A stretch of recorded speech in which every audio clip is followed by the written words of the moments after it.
Kavya from Atmia International Academy. Today we can discuss regarding confusing words in OET writing. First word is has undergone and second word is underwent. So what is the difference between this? First one is has undergone. എപ്പോഴൊക്കെ നമുക്ക് use ചെയ്യാം, അതായത് നമ്മൾ എഴുതുന്ന ലെറ്ററിന്റെ today's ഡേറ്റും അതേപോലെ തന്നെ procedure അല്ലെങ്കിൽ സർജറി കഴിഞ്ഞ ഡേറ്റും സെയിം ആണെങ്കിൽ, that means within 24 hours of the surgery we can write has undergone. For example, he has undergone the surgery. Next one is underwent. എങ്ങനെ അണ്ടർവെന്റ് യൂസ് ചെയ്യാം, അതായത് 24 മണിക്കൂറിന് മുകളിലാണ് പ്രൊസീജിയർ നടന്നതെങ്കിൽ we can use underwent. For instance, he underwent the surgery. Next one is following and followed by. First one എന്ന് പറയുന്നത് followed by ആണ്. ഇത് എപ്പോഴൊക്കെ നമുക്ക് യൂസ് ചെയ്യാം, അതായത് ആദ്യത്തെ ഇൻസിഡന്റ് ആദ്യമേയും രണ്ടാമത്തെ ഇൻസിഡന്റ് രണ്ടാമതും കണക്ട് ചെയ്യാനായിട്ട് നമുക്ക് ഫോളോഡ് ബൈ യൂസ് ചെയ്യാം.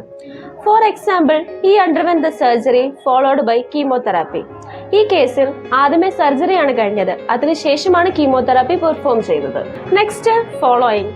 ഫോളോയിങ് എപ്പോഴൊക്കെ നമുക്ക് യൂസ് ചെയ്യാം, ഇവിടെ ആദ്യമേ നടന്ന കാര്യം രണ്ടാമത് നടന്ന കാര്യം ആദ്യമേയും കണക്ട് ചെയ്യാനാണ് നമ്മൾ ഫോളോയിങ് യൂസ് ചെയ്യുന്നത്.